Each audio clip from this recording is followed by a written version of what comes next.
Dans un monde où l'attention est constamment dirigée vers l'extérieur, où les médias sociaux nous invitent sans cesse à comparer notre parcours à celui des autres, une vérité fondamentale reste immuable depuis des générations.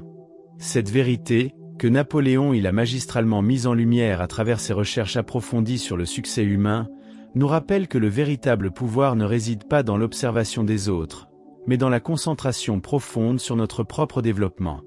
Avez-vous déjà ressenti cette sensation troublante, celle de vous perdre dans la contemplation des réussites d'autrui, tout en négligeant vos propres talents et ambitions? Si cette question résonne en vous, alors ce que nous allons explorer ensemble pourrait transformer fondamentalement votre perception du succès et votre approche de la vie. La philosophie que Napoléon a minutieusement développée après des décennies d'études auprès des personnalités les plus influentes de son époque révèle un principe souvent ignoré. Chaque minute consacrée à l'analyse, au jugement ou même à l'admiration excessive des autres est une minute volée à votre propre croissance. Imaginez un instant l'énergie colossale que vous avez peut-être déjà investie à décortiquer les parcours extérieurs, à vous comparer, à envier ou à critiquer. Maintenant, imaginez cette même énergie canalisée exclusivement vers votre développement personnel, vos objectifs, vos rêves. La différence potentielle est stupéfiante, n'est-ce pas? Ce n'est pas un simple changement de perspective, c'est une révolution intérieure qui peut déverrouiller des potentiels insoupçonnés. Ce que nous découvrirons ensemble aujourd'hui va bien au-delà d'un simple conseil motivationnel.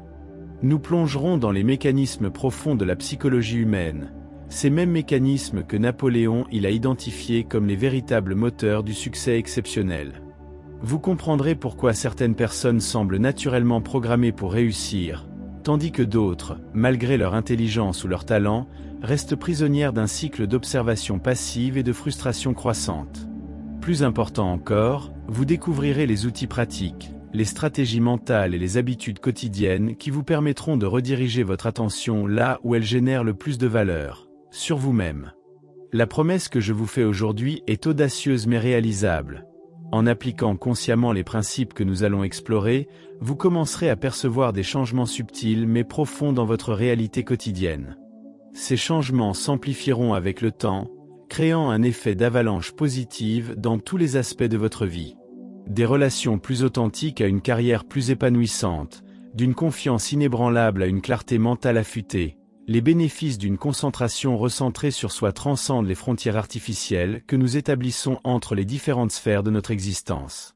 Avant de plonger dans le cœur de notre sujet, permettez-moi de vous poser une question fondamentale.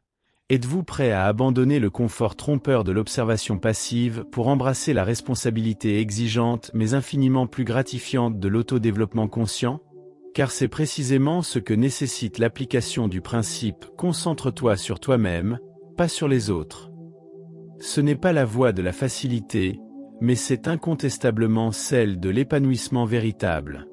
Alors, prenez une profonde inspiration, libérez votre esprit des distractions extérieures, et embarquez avec moi dans cette exploration transformatrice des enseignements les plus puissants que Napoléon nous a légués sur l'art de canaliser notre attention pour manifester nos plus grandes aspirations.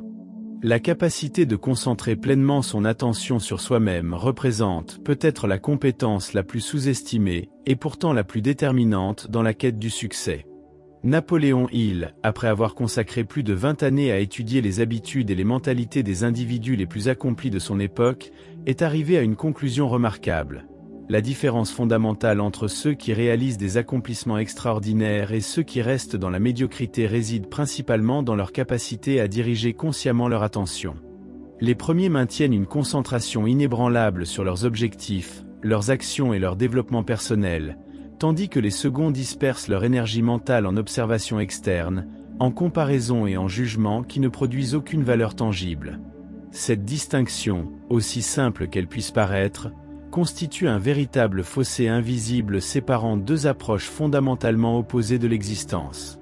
Dans son œuvre maîtresse Réfléchissez et devenez riche, Napoléon introduit le concept de pensée définitive, cette faculté rare de maintenir son esprit fermement ancré sur un objectif précis, indépendamment des influences extérieures.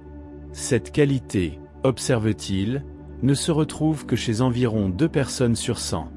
Les 98 autres naviguent dans la vie avec un mental constamment perturbé par les actions, les opinions et les réussites de leur entourage, créant ainsi un état permanent de dispersion mentale.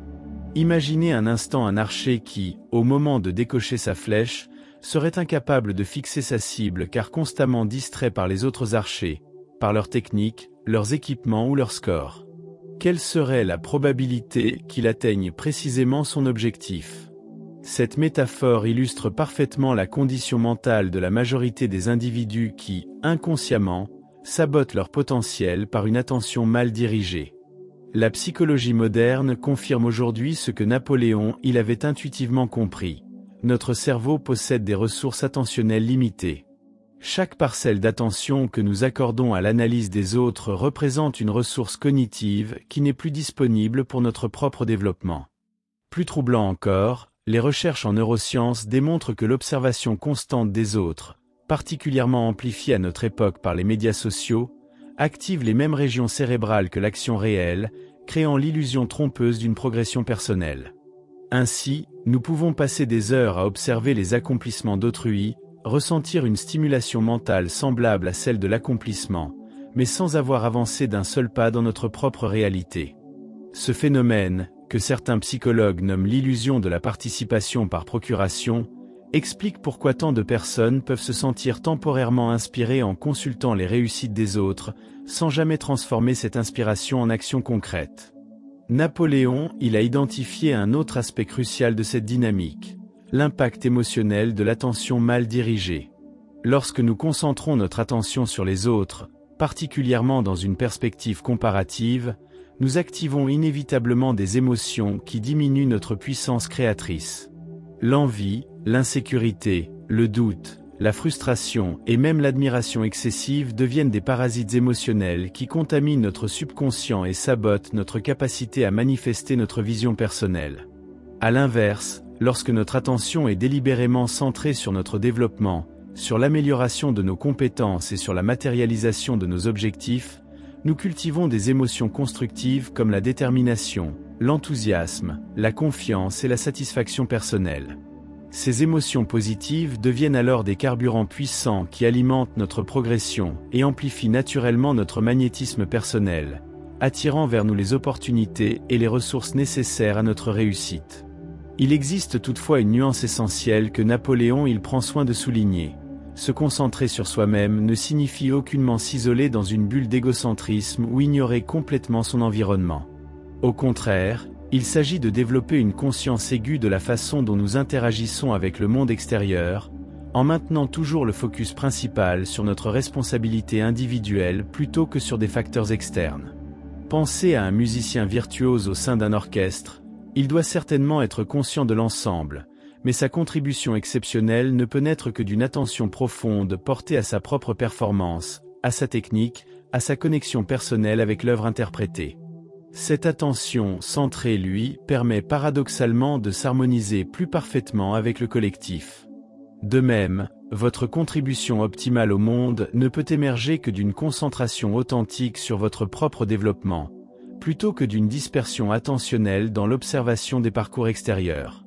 La tendance naturelle à observer les autres plutôt qu'à se concentrer sur soi-même trouve ses racines dans des mécanismes psychologiques profondément ancrés dans notre évolution.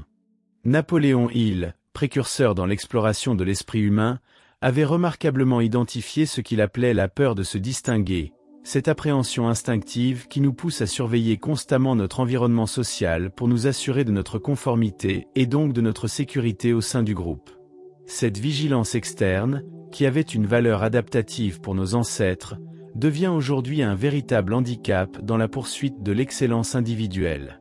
En observant minutieusement les normes, les attentes et les performances des autres, nous développons inconsciemment un cadre mental restrictif qui définit ce qui est raisonnablement possible pour nous, limitant ainsi notre vision et notre audace créative. Cette focalisation excessive sur l'extérieur engendre ce que Napoléon il décrivait comme l'aliénation du potentiel inné, ce phénomène par lequel nous devenons progressivement étrangers à nos propres capacités, intuitions et aspirations authentiques. Submergés par le bruit constant des opinions, des réussites et des échecs d'autrui, nous perdons graduellement le contact avec cette voix intérieure qui seule peut nous guider vers notre expression la plus singulière et la plus puissante. Considérez cette vérité troublante. Chaque heure passée à analyser, comparer ou juger les parcours extérieurs représente une heure perdue dans l'exploration et la cultivation de vos propres talents uniques. Plus alarmant encore, cette dispersion attentionnelle installe progressivement un mode de fonctionnement réactif plutôt que créatif, transformant votre vie en une réponse perpétuelle aux stimuli externes plutôt qu'en une expression consciente de votre vision personnelle. Napoléon il insistait particulièrement sur le concept de jardin mental, cette métaphore puissante qui compare notre esprit à un espace de culture qui prospère ou dépérit selon l'attention qu'on lui accorde. Lorsque notre focus est constamment dirigé vers l'extérieur, notre jardin intérieur s'appauvrit, envahi par les mauvaises herbes du doute, de la comparaison et de l'insatisfaction chronique. À l'inverse, quand nous réorientons consciemment notre attention vers ce jardin personnel, nous commençons à identifier les graines de potentiel qui méritent d'être cultivées, les croyances limitantes qui doivent être déracinées, et les habitudes nouvelles qui nécessitent un soin quotidien pour s'épanouir.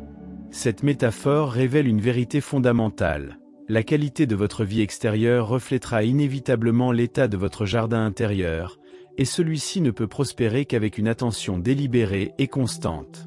L'une des observations les plus perspicaces de Napoléon, il concernait ce qu'il nommait l'économie de l'attention personnelle, cette compréhension que notre capacité attentionnelle représente peut-être notre ressource la plus précieuse et pourtant la plus négligemment gaspillée. Dans notre monde contemporain, cet insight prend une dimension quasi prophétique. Bombardé en permanence par des stimuli conçus spécifiquement pour capturer notre attention et la rediriger vers l'extérieur, nous devons développer une discipline attentionnelle sans précédent. Chaque notification, chaque fil d'actualité, chaque mise à jour de statut représente une invitation subtile mais puissante à détourner notre regard de notre propre cheminement. La maîtrise de l'attention devient ainsi non pas simplement une compétence utile, mais une véritable nécessité pour quiconque aspire à une réalisation authentique dans ce paysage de distraction perpétuelle. Napoléon il avait également identifié un paradoxe fascinant. Plus nous nous concentrons intensément sur notre propre développement, moins nous ressentons le besoin de nous comparer aux autres, et plus nous devenons naturellement magnétiques et inspirants pour notre entourage.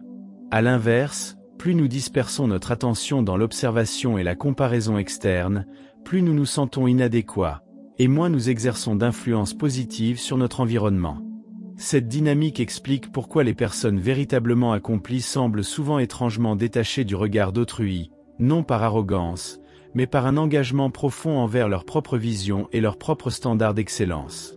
Elles ont compris cette vérité fondamentale. L'admiration et le respect authentique ne se gagnent jamais en les recherchant directement, mais émergent naturellement comme les fruits d'une concentration inébranlable sur sa propre croissance et son propre apport unique au monde. La transformation de la conscience attentionnelle que nous explorons n'est pas simplement une modification théorique, mais une réorientation fondamentale qui se manifeste dans des pratiques quotidiennes concrètes. Napoléon Hill, dans ses écrits sur le contrôle mental supérieur, proposait un processus de rééducation attentionnelle en 3 phases distinctes. La première consiste en une prise de conscience aiguë de nos habitudes actuelles d'attention, un audit sincère qui révèle combien de notre énergie mentale est inconsciemment dirigée vers l'extérieur. Cet exercice d'auto-observation peut s'avérer particulièrement révélateur. Pendant une journée entière, notez mentalement chaque instance où votre attention se porte sur l'analyse, le jugement ou même l'admiration des autres, plutôt que sur votre propre développement. Pour la majorité des personnes, les résultats de cette observation sont stupéfiants, révélant que 60 à 80% de leur attention consciente est dispersée dans des considérations externes qui ne génèrent aucune valeur tangible pour leur croissance personnelle. La deuxième phase, que Napoléon il nommait redirection intentionnelle, implique la création délibérée de nouvelles habitudes attentionnelles. Cette pratique commence par l'établissement de périodes quotidiennes sanctuarisées durant lesquelles toute votre attention est exclusivement consacrée à votre développement personnel, que ce soit à travers l'acquisition de nouvelles compétences, l'affinement de vos talents existants, ou la clarification de votre vision personnelle. Ces moments d'immersion attentionnelle complète créent progressivement de nouveaux sillons neuronaux qui, avec la répétition, deviennent des voies préférentielles pour votre focus mental. Par ailleurs, cette phase implique également l'adoption d'une posture interrogative transformée.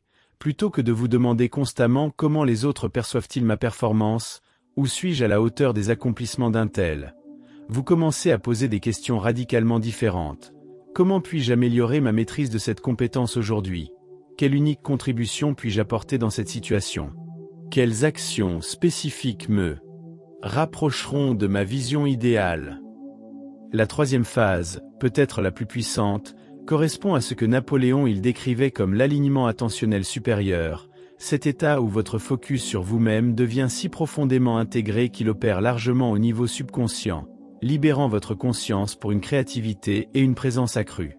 Dans cet état, la comparaison avec les autres cesse d'être une préoccupation car vous évoluez désormais selon des standards personnels clairement définis. Vous développez ce que Napoléon appelait une immunité attentionnelle face aux distractions externes, non par indifférence, mais par un engagement si profond envers votre propre cheminement que les fluctuations de l'environnement social perdent naturellement leur pouvoir de vous détourner de votre trajectoire. Cette immunité ne signifie pas isolation, vous demeurez pleinement connecté et contributif, mais elle vous confère une stabilité intérieure remarquable qui vous permet de rester centré même au milieu des tempêtes d'opinion et d'influences extérieures. Un aspect crucial de cette philosophie, souvent mal interprété, mérite d'être clarifié. Se concentrer sur soi-même ne signifie absolument pas adopter une posture égocentrique ou narcissique. Napoléon, établissait une distinction fondamentale entre l'autofocus égoïste et l'autofocus éclairé. Le premier cherche à accumuler sans contribuer, à recevoir sans donner, à briller sans illuminer. Le second, en revanche, reconnaît cette vérité paradoxale. Notre plus grande valeur pour les autres émerge précisément de notre engagement à cultiver et exprimer nos dons uniques. C'est pourquoi Napoléon, insistait sur le développement parallèle de ce qu'il nommait l'objectif définitif supérieur. Cette vision claire de comment votre croissance personnelle s'intègre dans un contexte plus large de contribution. Sans cette dimension, la concentration sur soi risque effectivement de dégénérer en simple vanité. Avec elle, cette même concentration devient le fondement d'un apport authentique et substantiel au monde. La maîtrise de cette réorientation attentionnelle nécessite également une transformation de notre relation au feedback extérieur. Napoléon observait que les personnes ordinaires sont comme des feuilles au vent, perpétuellement ballottées par les opinions et les réactions de leur entourage, tandis que les individus exceptionnels développent ce qu'il appelait un système d'évaluation interne. Cette capacité à apprécier objectivement leur propre performance selon des critères personnellement définis, indépendamment du bruit externe. Cela ne signifie pas rejeter toute rétroaction. Au contraire, les maîtres dans tout domaine recherchent activement le feedback, mais ils le filtrent à travers le prisme de leur propre vision et de leurs propres objectifs. Ils écoutent, ils évaluent, ils intègrent ce qui résonne avec leur trajectoire authentique, et ils laissent délibérément de côté ce qui en diverge. Cette capacité de discernement, cette sélectivité attentionnelle consciente, comme la nommait Napoléon représente peut-être l'une des compétences les plus précieuses à développer dans notre monde saturé d'opinions et de jugements. L'application concrète du principe « concentre-toi sur toi-même », pas sur les autres, produit des transformations remarquables dans des domaines spécifiques de l'existence. Dans la sphère professionnelle, par exemple, Napoléon avait identifié ce qu'il appelait le paradoxe de la visibilité, cette observation contre-intuitive que les individus les plus reconnus dans leur domaine sont rarement ceux qui recherchent activement la reconnaissance, mais plutôt ceux qui se consacrent avec une concentration presque obsessionnelle à la maîtrise de leur article. Pensez aux véritables innovateurs dans n'importe quel secteur. Leur préoccupation primordiale n'était pas de surpasser leurs concurrents ou d'impressionner leur audience, mais d'explorer les frontières de leur propre créativité et expertise. Steve Jobs ne cherchait pas simplement à créer un téléphone meilleur que ses rivaux. Il était obsédé par la vision d'un appareil qui incarnerait sa propre conception de la perfection. Cette concentration interne, paradoxalement, est précisément ce qui finit par attirer l'attention externe, non parce qu'elle la recherche, mais parce qu'elle produit naturellement une excellence distincte. Dans le domaine des relations interpersonnelles, la réorientation attentionnelle génère ce que Napoléon décrivait comme l'authenticité magnétique, cette qualité rare qui attire naturellement les autres vers nous sans effort manipulatif. Lorsque notre attention est constamment dirigée vers l'extérieur, nous développons inconsciemment des comportements réactifs. Nous ajustons notre personnalité, nos opinions et même nos valeurs en fonction des réactions que nous percevons. Cette plasticité permanente, bien qu'initialement destinée à faciliter notre intégration sociale, finit par créer une impression de superficialité ou d'inauthenticité que les autres perçoivent intuitivement. À l'inverse, la personne centrée sur son propre développement émane une cohérence et une stabilité intérieure qui inspirent naturellement confiance et respect. Elle n'est pas indifférente aux autres, bien au contraire, elle est pleinement présente dans ses interactions, mais cette présence émane d'un centre solide plutôt que d'un besoin d'approbation externe. Sur le plan psychologique, cette transformation attentionnelle produit ce que Napoléon il considérait comme le bien le plus précieux, la liberté intérieure. Tant que notre attention est primordialement orientée vers l'extérieur, nous restons esclaves de forces que nous ne pouvons contrôler, les opinions fluctuantes des autres, leurs accomplissements variables, leurs jugements imprévisibles. Cette dépendance externe crée inévitablement des montagnes russes émotionnelles. Notre bien-être oscillant au gré des comparaisons favorables ou défavorables, des validations reçues ou refusées. En redirigeant consciemment notre attention vers ce que nous pouvons effectivement influencer, nos pensées, nos croyances, nos actions, notre développement, nous établissons progressivement ce que Napoléon il appelait la souveraineté émotionnelle. Cette stabilité intérieure ne nous rend pas insensibles aux événements extérieurs, mais nous permet de les traverser avec une résilience et une clarté remarquables, transformant même les adversités en opportunités d'expansion personnelle. Une manifestation particulièrement puissante de cette réorientation attentionnelle concerne notre relation au temps. Napoléon il avait observé une différence fondamentale entre les individus ordinaires et extraordinaires. Les premiers considèrent le temps comme une ressource externe à gérer, tandis que les seconds le perçoivent comme une dimension de leur développement personnel à investir. Cette nuance apparemment subtile engendre des comportements radicalement différents. La personne focalisée sur l'extérieur tend à disperser son temps en activités réactives, surveillance des concurrents, ajustement constant aux tendances du moment, consommation passive d'informations ou de divertissement. À l'inverse, l'individu centré sur lui-même adopte une approche proactive. Chaque segment temporel devient une opportunité d'expansion délibérée, d'acquisition de compétences, d'approfondissement de la compréhension ou de création de valeurs originales.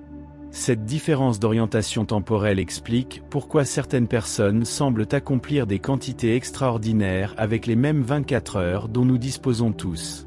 L'intégration profonde de cette philosophie attentionnelle transforme ultimement notre rapport à la notion même de succès. Napoléon il avait remarqué que les personnes ordinaires définissent généralement le succès en termes comparatifs, avoir plus, accomplir plus, ou être reconnu davantage que les autres. Cette définition externalisée les condamne à une perpétuelle insatisfaction, car il existera toujours quelqu'un possédant plus, accomplissant plus, ou recevant plus de reconnaissance. Les individus véritablement accomplis, en revanche, développent ce que Napoléon il nommait la mesure interne de l'excellence, cette capacité à définir le succès non par rapport aux autres, mais par rapport à leur propre potentiel. Ils se demandent régulièrement, ai-je donné le meilleur de moi-même aujourd'hui ? Ai-je progressé par rapport à ma performance d'hier ? Ai-je exprimé fidèlement mes dons uniques ? Cette redéfinition internalisée du succès génère une motivation intrinsèque bien plus puissante et durable que n'importe quelle incitation externe, car elle s'ancre dans cette aspiration profondément humaine à l'auto-actualisation, ce désir d'exprimer pleinement qui nous sommes véritablement.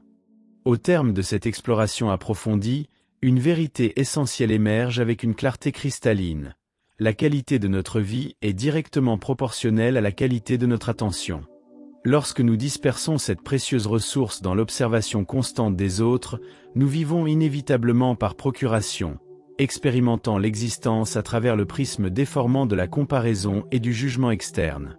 À l'inverse, quand nous cultivons la discipline de concentrer notre attention sur notre propre développement, sur l'expression authentique de nos dons uniques et sur la matérialisation de notre vision personnelle, nous accédons à une dimension d'expérience radicalement différente.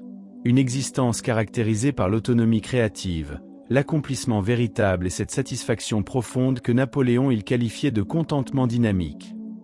Ce n'est pas l'immobilité satisfaite de qui a renoncé à grandir, mais la sérénité vibrante de qui progresse consciemment sur son propre chemin, indépendamment des fluctuations de l'environnement extérieur.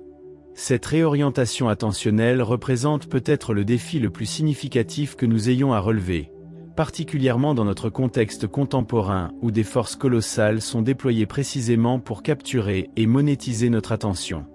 Les algorithmes sophistiqués des médias sociaux, les stratégies marketing omniprésentes, l'industrie du divertissement en constante expansion, tous ces systèmes prospèrent en détournant systématiquement notre regard de notre propre développement pour le rediriger vers l'extérieur, créant ainsi une dépendance chronique aux stimulus externes. Reconnaître cette dynamique constitue déjà un acte révolutionnaire de conscience. Y répondre par une redirection délibérée de notre attention vers notre propre croissance représente peut-être l'acte de résistance le plus puissant et le plus libérateur que nous puissions accomplir dans ce paysage de distraction perpétuelle. Le cheminement que nous avons exploré aujourd'hui transcende largement la simple amélioration personnelle. Il touche à cette aspiration universelle d'une vie pleinement vécue, d'une existence qui reflète fidèlement notre essence unique plutôt que les attentes ou les projections extérieures. Napoléon Hill, à travers ses décennies de recherche sur l'accomplissement humain, est arrivé à cette conclusion fondamentale. Nous ne sommes jamais plus puissants, jamais plus magnétiques, jamais plus inspirants que lorsque nous cessons de nous préoccuper de paraître ainsi aux yeux des autres et que nous nous consacrons entièrement à l'actualisation de notre potentiel authentique. Cette vérité paradoxale, que notre impact le plus profond sur le monde extérieur émerge précisément de notre capacité à rediriger notre attention vers notre monde intérieur, constitue peut-être la leçon la plus transformatrice que nous puissions intégrer dans notre quotidien. En définitive, le principe « concentre-toi sur toi-même », pas sur les autres ne représente pas simplement une stratégie d'efficacité personnelle ou un chemin vers la réussite matérielle. Il incarnait une philosophie existentielle complète, une orientation fondamentale qui transforme notre relation à nous-mêmes, aux autres et au monde. Il nous invite à cette forme particulière de courage qu'est l'authenticité, cette volonté de définir notre propre trajectoire indépendamment des attentes extérieures, de cultiver nos dons uniques indépendamment des tendances du moment, et d'avancer sur notre chemin singulier indépendamment des jugements externes. C'est dans cet espace de concentration personnelle que nous découvrons non seulement notre plus grande puissance individuelle, mais aussi, paradoxalement, notre connexion la plus authentique avec les autres et notre contribution la plus significative au monde. Si ce message a résonné en vous aujourd'hui, s'il a éveillé cette intuition profonde que votre attention mérite d'être réorientée vers votre propre développement plutôt que dispersée dans l'observation des parcours extérieurs, alors je vous invite à manifester cette prise de conscience par un geste simple mais significatif. Prenez un moment pour vous engager personnellement envers cette nouvelle orientation attentionnelle en laissant un commentaire partageant votre principale réalisation de cette exploration. Et si vous considérez que d'autres personnes dans votre entourage pourraient bénéficier de cette perspective transformatrice, n'hésitez pas à partager cette vidéo avec eux. En cultivant ensemble cette conscience attentionnelle renouvelée, nous créons non seulement des vies individuelles plus épanouissantes, mais nous contribuons également à l'émergence d'une culture collective où l'authenticité, l'excellence personnelle et la contribution unique sont véritablement valorisées.